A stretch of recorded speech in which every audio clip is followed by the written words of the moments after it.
He could have acted on this petition either now, he could have acted on any moment since he has been in power since 2019. He can act on it today if he so chooses. He has unilateral constitutional power to commute the Menendez's sentences if he chooses and release them today. There is no hearing he needs to have, there is no deadline, and he can also do nothing. The third track is resentencing, and we are here today to discuss that third track. The resentencing is a law that was passed by the state legislature in California, a somewhat unique law to California, that basically gives the judge, under certain circumstances, the power to resentence someone who has been previously sentenced. In this example, potentially, the judge could resentence the Menendez brothers from life without the possibility of parole to life with the possibility of parole. Now, resentencing hearings get started in two different ways in this case. One of the ways is that the court has initiated these proceedings itself under Penal Code Section 1172.1A1. The second way it also got started is when the prior district attorney filed a motion under this code section to begin the resentencing proceedings. What the position we are taking today is that we will go forward. We are prepared to go forward with the court's initiated resentencing proceedings and look forward to a resentencing hearing on that motion. However, we are asking the court to withdraw the previous district attorney's motion for resentencing because we believe there are legitimate reasons and the interest of justice justifies that withdrawal. Now, when one deals with resentencing, one of the key hallmarks of resentencing is, do the defendants pose an unreasonable risk of danger to the community? One way to decide if they pose that risk is to understand if they have been rehabilitated. And one way to understand if they've been rehabilitated is, have they accepted and exhibited full insight into the crimes that they have committed and accepted complete responsibility for their criminal actions. Governor Newsom gave us a primer on how this actually works when he dealt with the Sirhan parole recommendation that had been made to him back in 2021. At that point, Sirhan, who was the assassin of Senator Robert F. Kennedy in the Ambassador Hotel back in 1968, had been up for parole hearings 16 times. For the first 15 times, the parole board denied parole. But on this 16th time in 2021, the parole board recommended a grant of parole to Governor Newsom. So he looked at the case and he actually issued a written decision. And in that decision, he analyzed the factors that were both in favor of parole, and there's an analogy to resentencing, and the ones that weren't. The ones that were in favor for parole was that at the time of that parole hearing recommendation, Sirhan was 77 years old. He had been in prison for 54 years. He was suffering from a diminished physical capacity. In his childhood background, he had lived through a war-torn area. He was 24 at the time that he committed those crimes. And while in prison for those 54 years, he had engaged in comprehensive involvement in rehabilitative and self-improvement programs. He earned his Associate of Arts degrees and other certificates. He engaged his classification score, which is an analysis by the California Department of Corrections and Rehabilitation as to what type of risk level you're at, was at the lowest. It was a 19. In fact, the California Static Risk Assessment said it was that lowest level. His rule violation reports, that's the number of reports that he had experienced since he had been in prison since 1968, was 2. And the last one was in 1972. He had letters of support from prison officials, and he had letters of support from 3 of the 9 living Kennedy family members.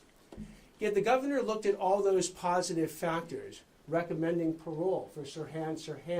Now it's in 2021, 2022. But he said that one factor overcame all those other factors.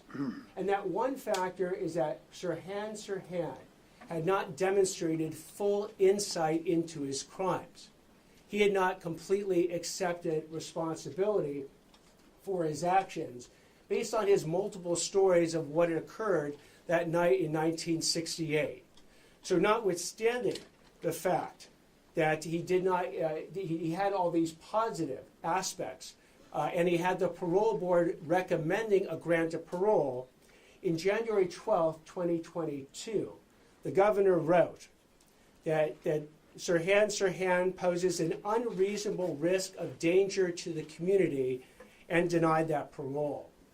The reason this can be an instructive case is that there are almost no cases right now on Penal Code Section 1172.1, the resentencing statute. But the focus of it is the same focus as we have in the parole context. Is there an unreasonable risk of danger to the community by these particular people?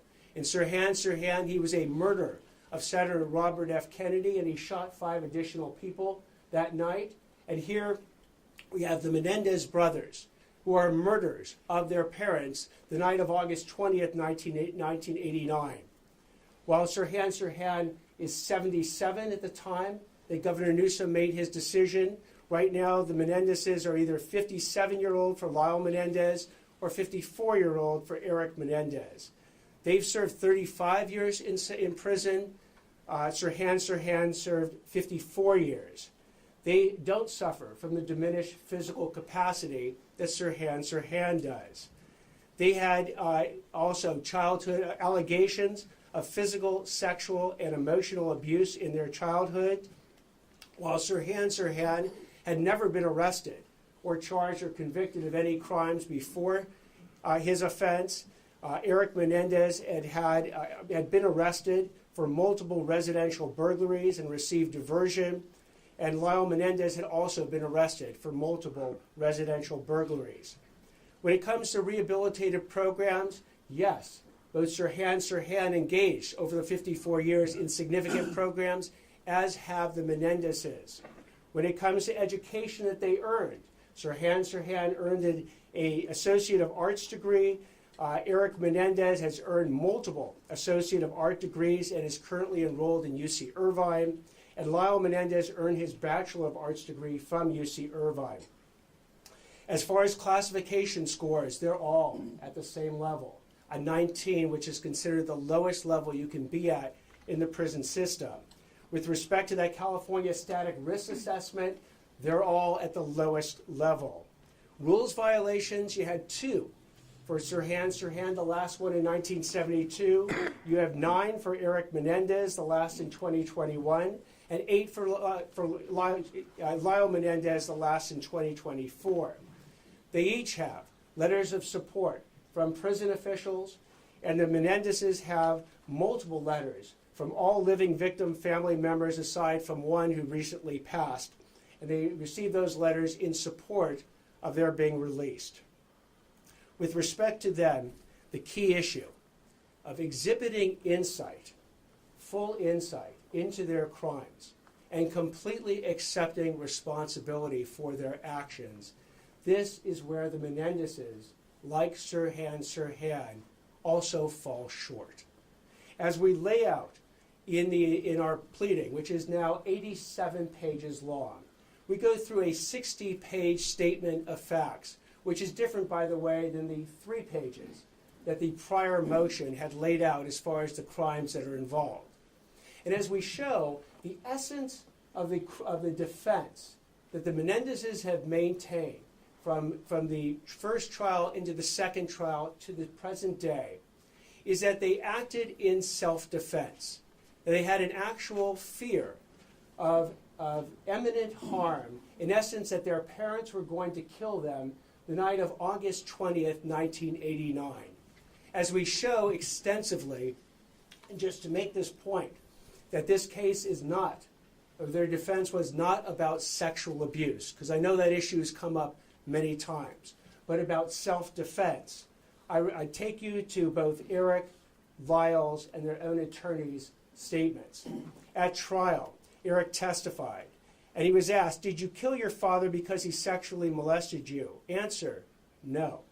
Did you kill your parents because you hated them? Certainly no, was the answer.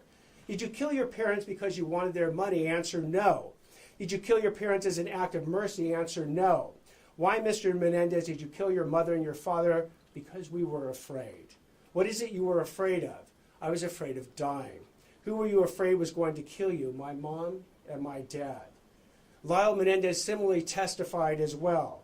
It was asked the question, on August 20th, 1989, did you or your brother kill your mother and father? Yes. Did you kill them for money? No. Did you kill them because you wanted to pay them back for the way they had treated you? No. Why did you kill your parents? Because we were afraid. That is the essence of their defense at trial. It was not sexual abuse. The jury was never asked to render a verdict on sexual abuse. It was all about self-defense. In fact, Eric Menendez's attorney, Leslie Abramson, said, we have never said that because you're abused, you're justified in killing your abuser. We didn't argue that and never will. So the question then is, have the Menendezes exhibited insight into the fact that their self-defense defense was fabricated? And as we go through the iterations of their defense that they issued from the time that they were arrested until the time that they went to trial, until the present day, what you will see is that the self-defense was the last iteration and version of their defenses. Because remember, the first defense that they came out with was, we didn't do it. That's not us. If you remember the 911 call, if you remember Eric Menendez screaming and crying when the police came out that night, he says to the police, we're going to kill them, referring to the people who had just murdered his parents. We're going to kill them. We're going to torture them. Who would have done this thing? The answer is the Menendezes. But their first iteration was it wasn't them. It was either the mafia or the cartel or the dirty business associates of Jose Menendez.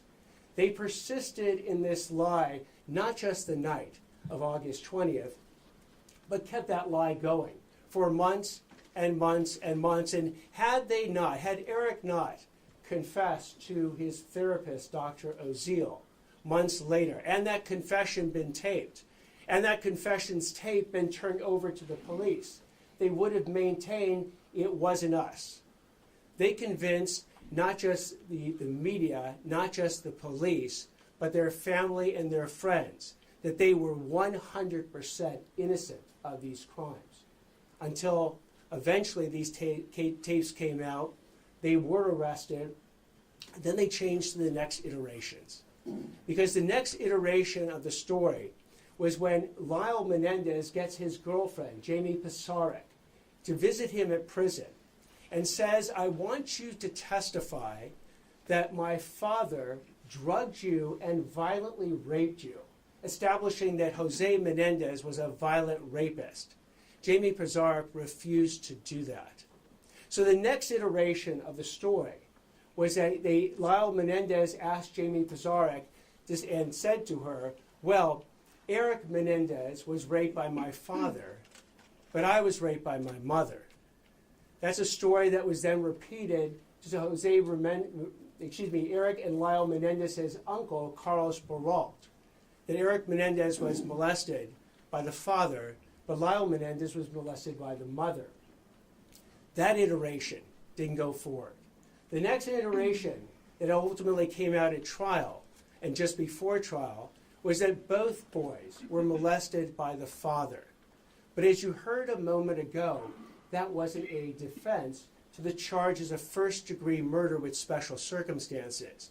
Because you had to add one more thing that the jury was now going to consider, is not just that they were sexually abused, but they were actually in actual fear of imminent harm, of their lives being taken by their parents the night of August 20th, 1989.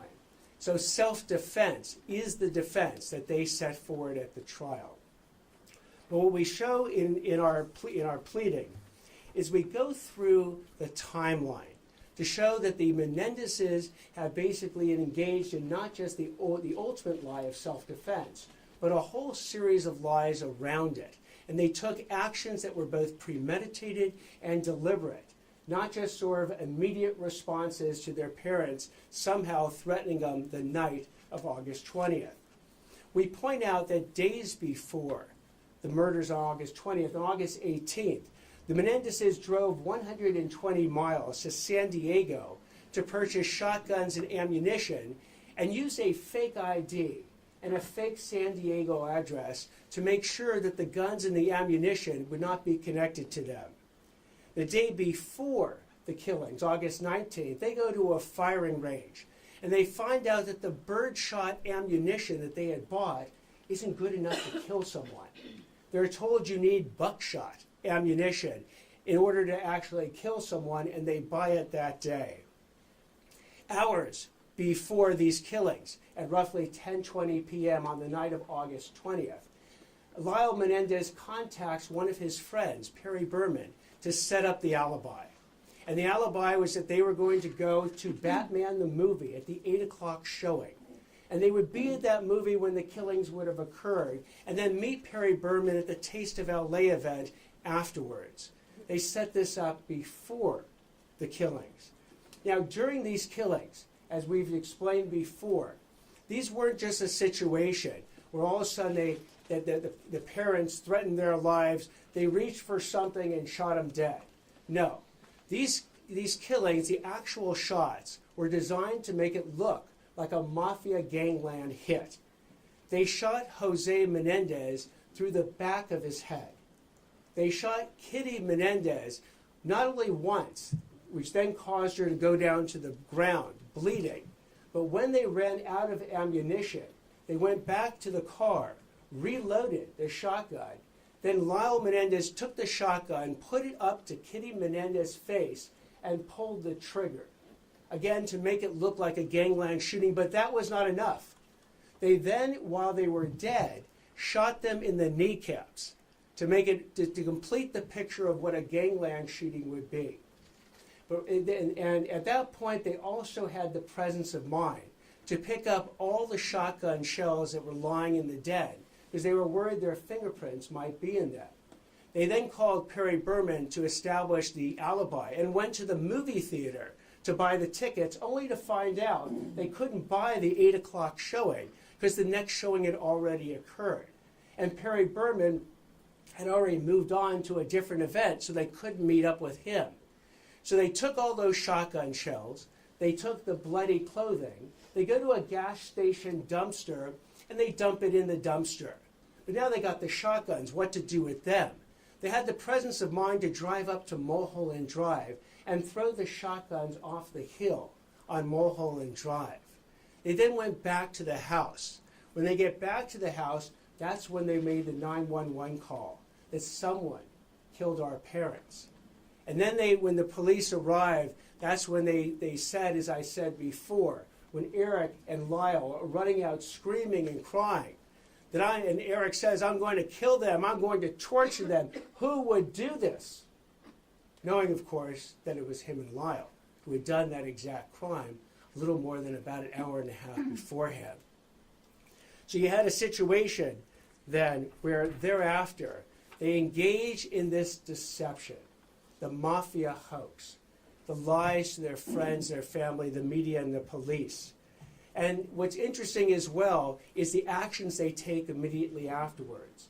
If these were kids that had just lost their parents, you would think the last thing in their mind would be to check on where the will is.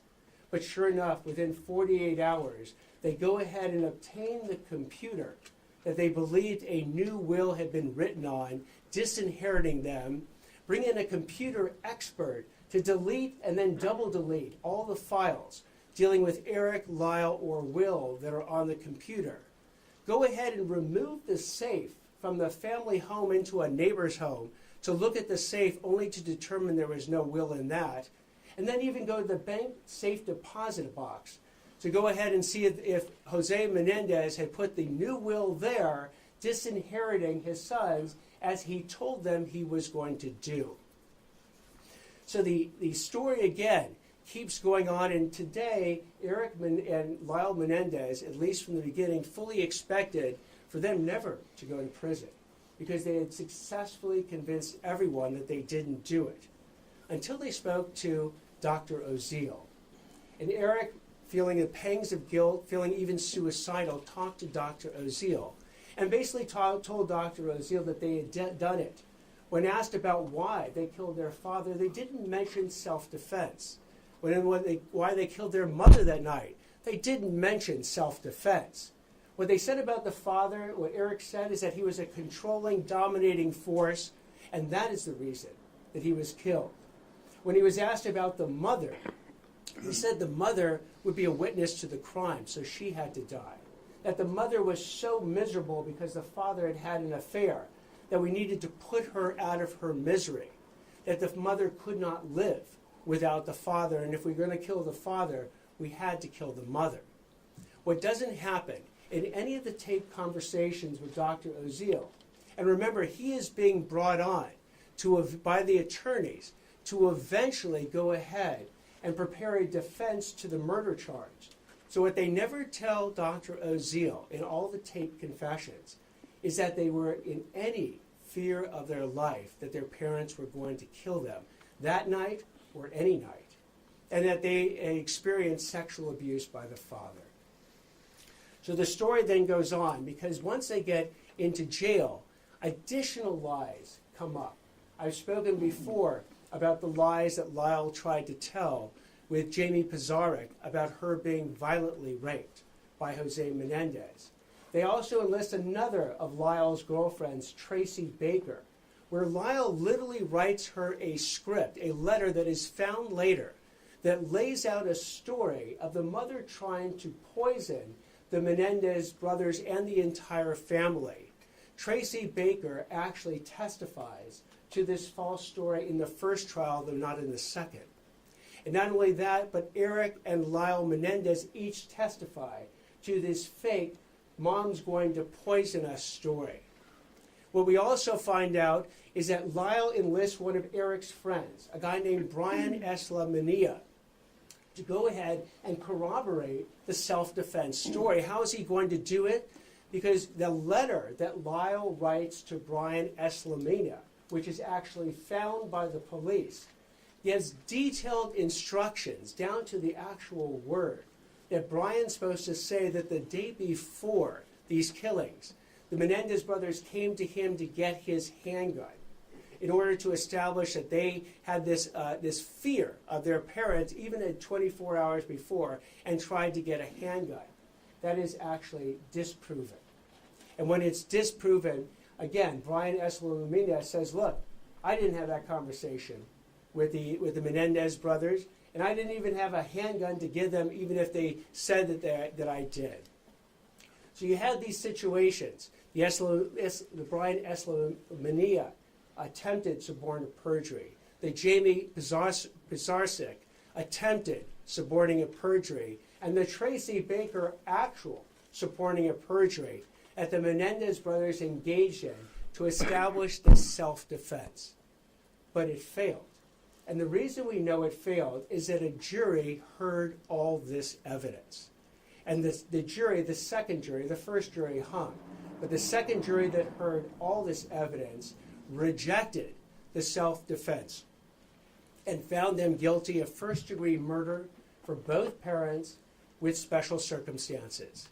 And what's also important to note is that this conviction has been run by 5 different courts over the last 30 years. It went to the California Court of Appeals. It went to the California Supreme Court twice. It then went to the U.S. District Court. It then went to the U.S. Ninth Circuit Court of Appeals. The Menendez has brought up every single argument that they bring up now about the faulty jury instructions, the exclusion of certain sexual abuse evidence at the trial, about certain other court rulings, and it's been rejected and rejected and rejected over and over and over again. So, in looking at then whether or not the Menendezes have exhibited the full insight and complete responsibility for their crimes. They have not. Because, and we outline this in 20 different lies that they have told, which is an attachment to our submission. They have told 20 different lies. They've actually admitted to 4 of them, but 16 lies remain unacknowledged. They persist in these lies to this very day. So like with Sirhan not being able to exhibit full insight into his actions, so too the Menendez brothers failed to exhibit full insight into their actions. Let me give you 4 examples where they've actually admitted to the lie. Eric and Lyle lied on the 911 call about just discovering their parents' bodies. Again, when they were found out and the tapes came in, they admitted to that lie, and I mean the lie of the 911 call. The second lie that they've admitted to is that they lied to the police, family, and friends and the media about their involvement in the murders. Again, when their confession came out on tape, they had to admit to that in the first and the second trial. They admitted that they lied to the police, family, and friends, suggesting the mafia was involved in the murders. And Eric admitted that he lied when he told his expert psychiatrist, Dr. Vickery, that his parents would kill him because his father's homosexual lover warned him that he was in danger 2 days before the murders. This is something that Eric Menendez told Dr. Vickery, and then months and months later finally recanted and told Dr. Vickery that that was a lie. But there are 16 lies that remain to this day that have been affirmed as recently as last year, where they affirmed the self-defense and they've never admitted to the suborning of perjury of others or the attempted suborning perjury. These lies include when Eric and Lyle claimed that their parents were going to kill them, that they had to act in self-defense by murdering them first. That the Brian S. Lamina letter, that they basically tried to suborn perjury from Brian S. Lamina, telling him to testify that they borrowed one of his handguns the night before the murder. Another lie that they told to support their self-defense story is that on that Friday, when they go down to San Diego, they said they actually didn't start in San Diego. They said they started at the Big 5 sporting goods store in Santa Monica to try and buy handguns. That unfortunately, there was a 14-day waiting period, they said, so they couldn't buy the handguns at that Big 5 sporting goods store in Santa Monica. They both testified to this. Turns out, as the evidence came in at trial, the Big 5 sporting goods store in Santa Monica hadn't sold handguns for 3 years at that point.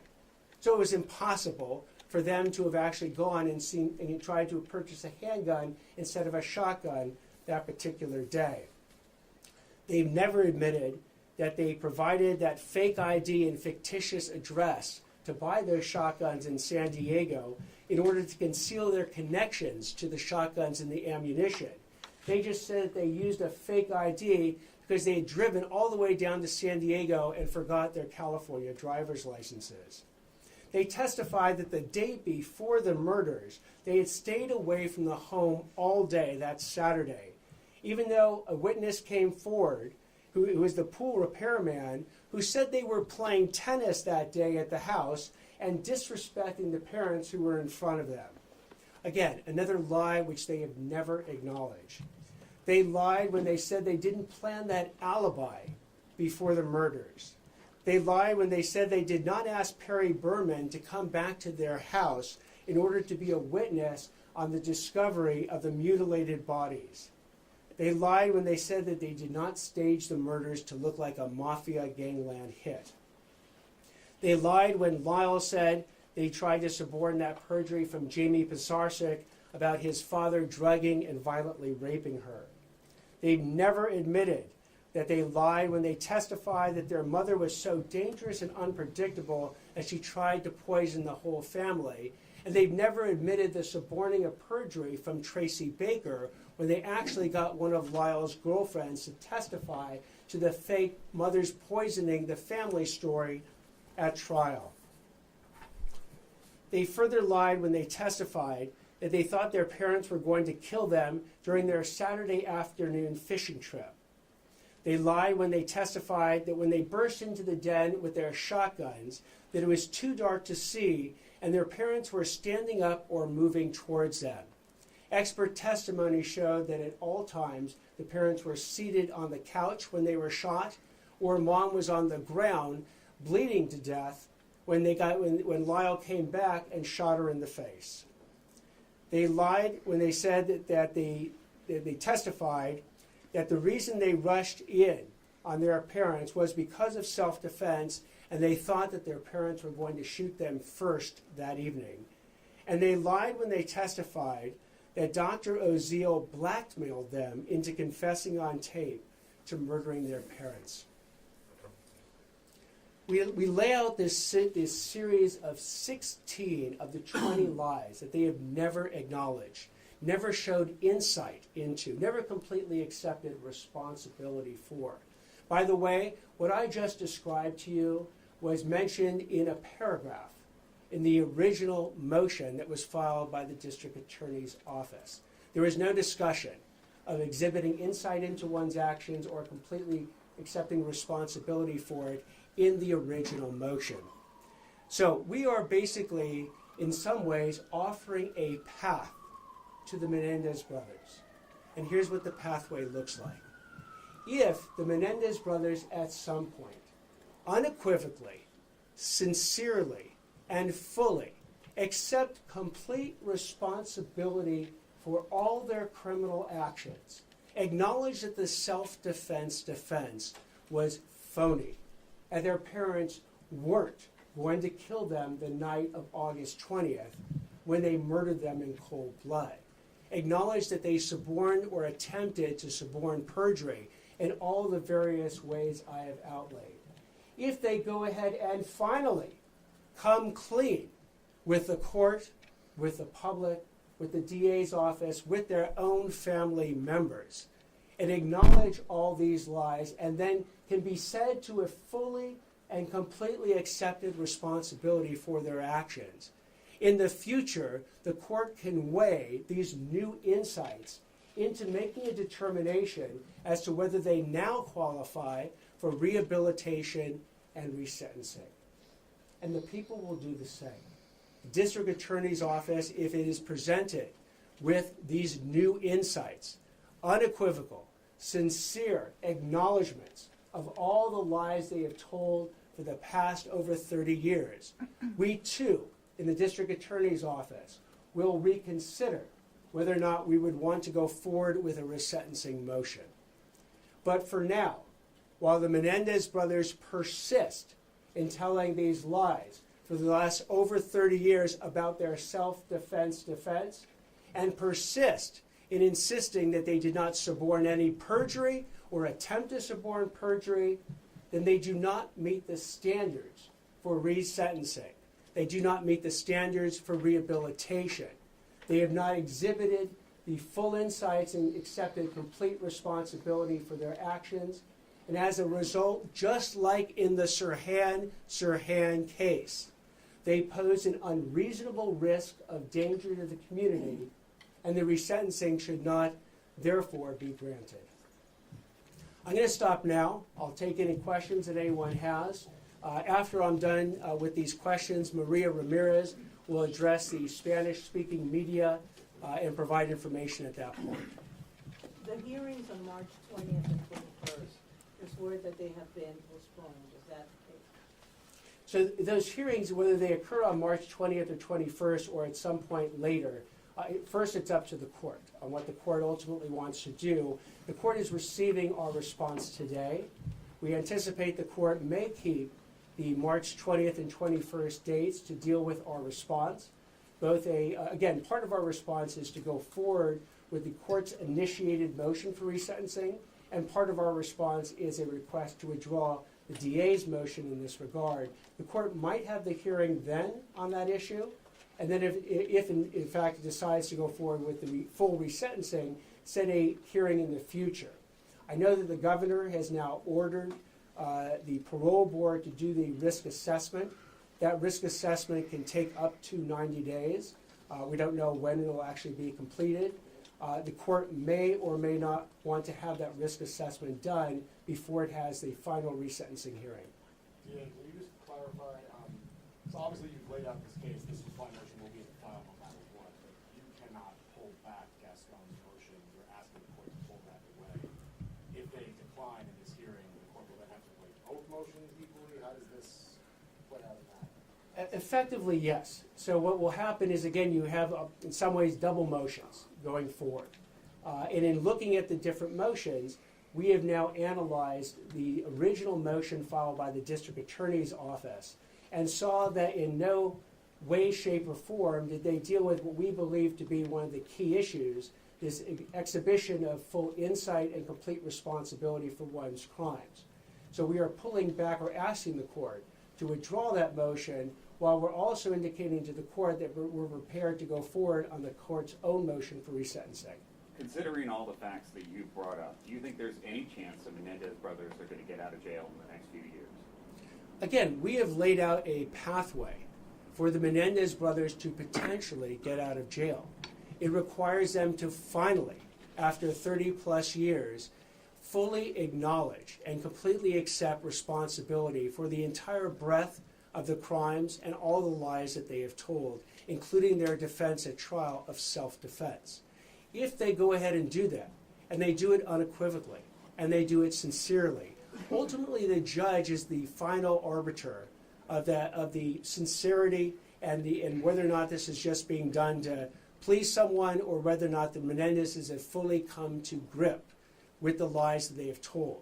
Again, they had no problem at trial coming to grips with the fact that they had lied for over 6 months to the police, the media, their family, and their friends about the fact that they never did it, were not involved at all, and it was the mafia that had actually done the hit on their parents. So they have a history of acknowledging some lies. I'm hoping that they continue with this evolution of themselves, their improvement of themselves, to finally come to grips with the acknowledgement of the totality of their crimes and their lies. And at that point, the court may very well entertain the idea that they have met all the criteria to not only be rehabilitated, not only no longer pose a danger to society, but to be resentenced. But you don't think they're getting out of jail until they do that? Our position is that they shouldn't get out of jail. Now, ultimately, that is a position. We bring that position to the court. The court can agree with it, the court can disagree with it, or modify it in some respect. I'm sure that the Menendez's lawyers will be arguing that the court should go forward now with the resentencing. I've spoken to the Menendez family members. And by the way, I spoke to the Menendez family members who support the Menendez brothers before I spoke to Milton Anderson, who recently passed. I spoke to him after I spoke to the Menendez family members, and they certainly would like him out, or them out, tomorrow. And they'll be encouraging the judge to do the resentencing now. But as we have looked through the facts and the law, and that's what's governing our opinion. It's not emotion, it's the facts and the law. They have failed to meet these requirements to show that they are no longer an unreasonable risk of danger to the community, and that is why our position is that resentencing, if it occurs, they shouldn't actually be resentenced.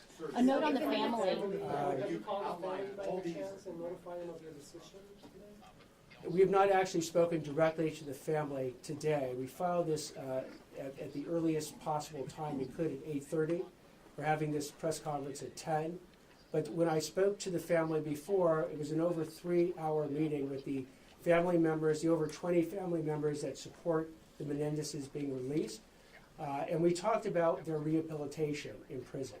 We talked about their beliefs of what happened at the time of the crime. We had a very wide-ranging conversation, and I sat there and I listened to it all. But it does not eliminate the fact that in order to show a full and complete acceptance of responsibility and show full insights into one's criminal actions, that as we have laid out in detail, the self-defense defense was a fabrication. They need to admit to that. They need to admit that they suborned or attempted to suborn all the perjury. And at that point, we might be in a position, if they do it sincerely and unequivocally, to be in a position to then go back to the court and recommend resentencing.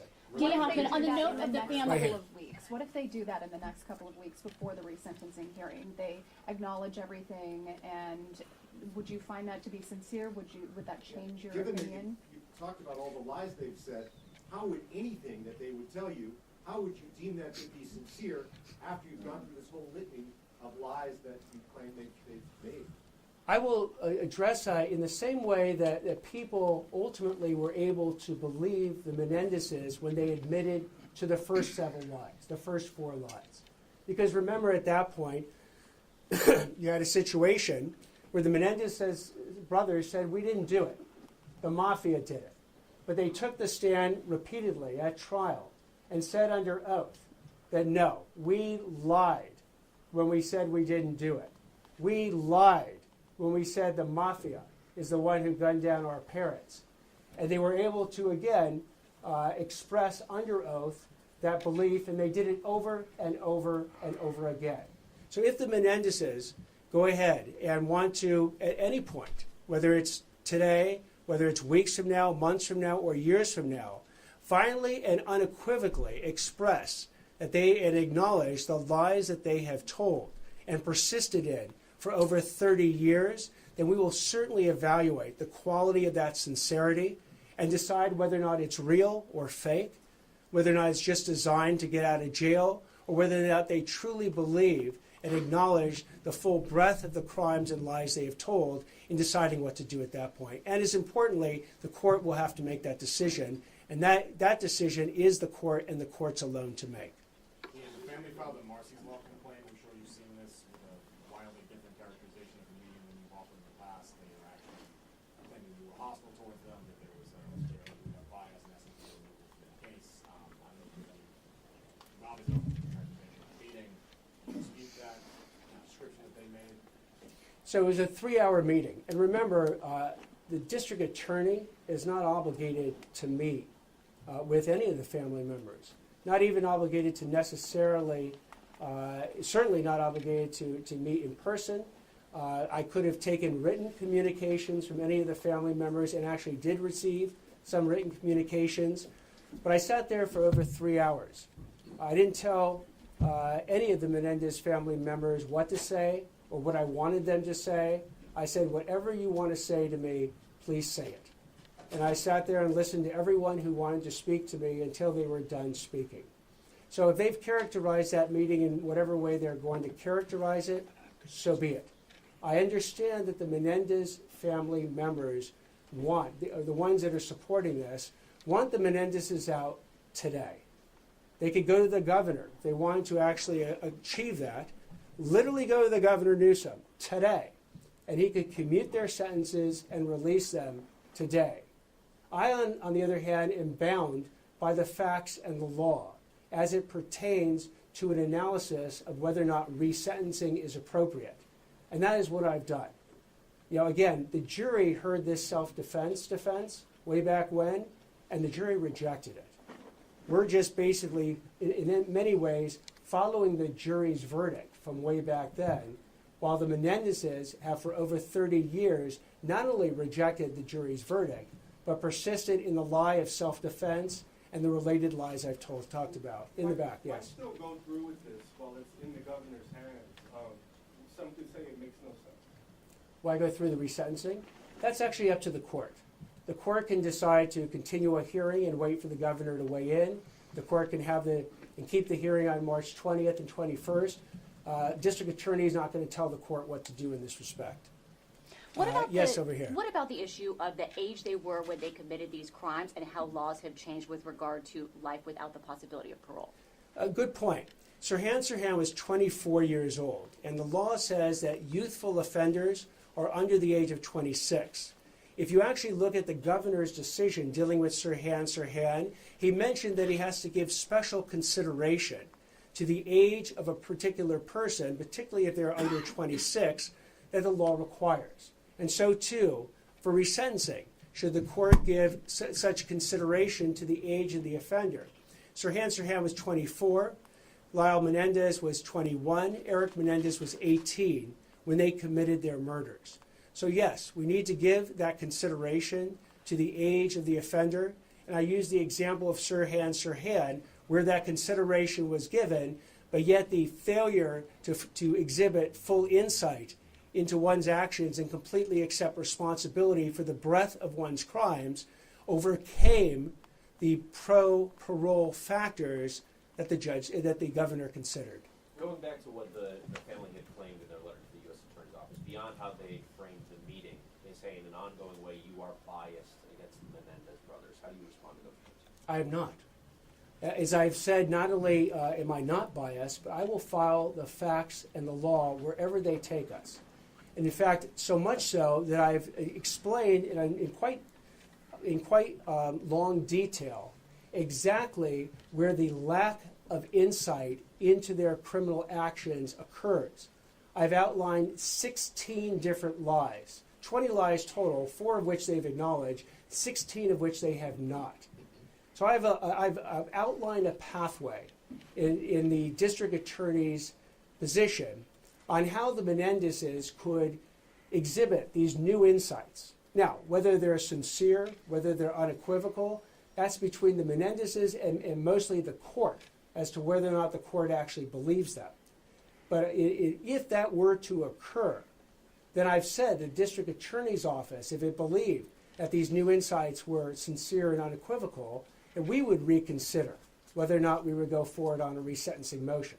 You referenced your new filing is 60 pages, and the filing from the previous DA's office was just 3 pages. What I meant to reference, if I wasn't clear, is our statement of facts dealing with the crime was 60 pages. The statement of facts dealing with the crime in the original motion was 3. And if you look through, I'm sorry? Do you think that was incomplete? Do you think they did a poor job or poor framing? I think it was incomplete because they never undertook the key analysis of whether or not the Menendez brothers have exhibited this full insight into the breadth of their criminal actions or completely accepted responsibility for all of them. As a result, we spent, and also the original pleading focused mostly on the probation report, statements made in the probation report. We went to the trial. If you actually look at our 60 pages, there were references to trial transcripts. There are references to court appellate opinions that analyze the facts. We didn't rely on a probation report where a probation officer is summarizing testimony, where that testimony is not under penalty of perjury and not subject to cross-examination. We went back to the source materials. Now, what was involved in that? It was a review of most of 50,000 pages of trial transcripts from 2 months-long trial, thousands of pages of prison records, hundreds of hours of videotaped testimony. We also spoke to prior prosecutors, defense counsel, the Menendez family members, as I mentioned, and law enforcement.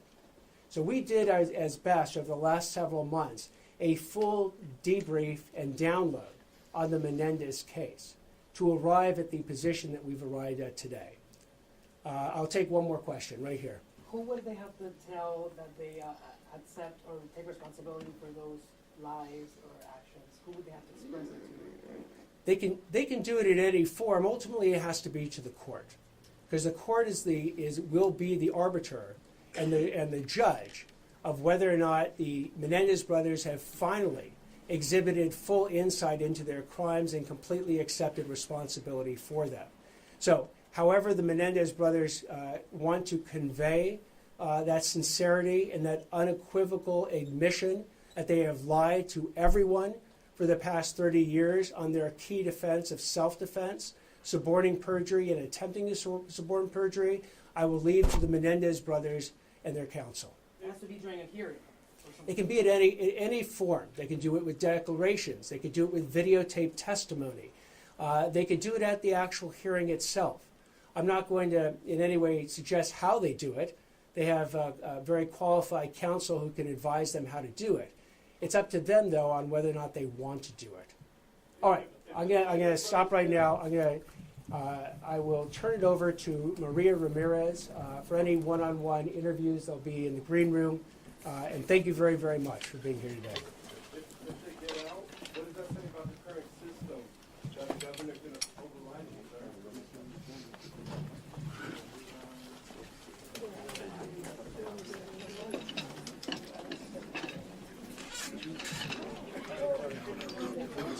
I tried to, but he never stopped talking. Never. He never stopped. Huh? Thank you, brother.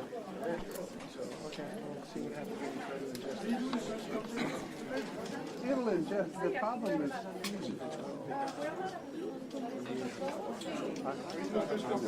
I thought about it multiple times.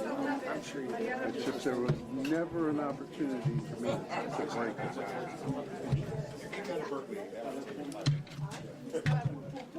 Let me say bye.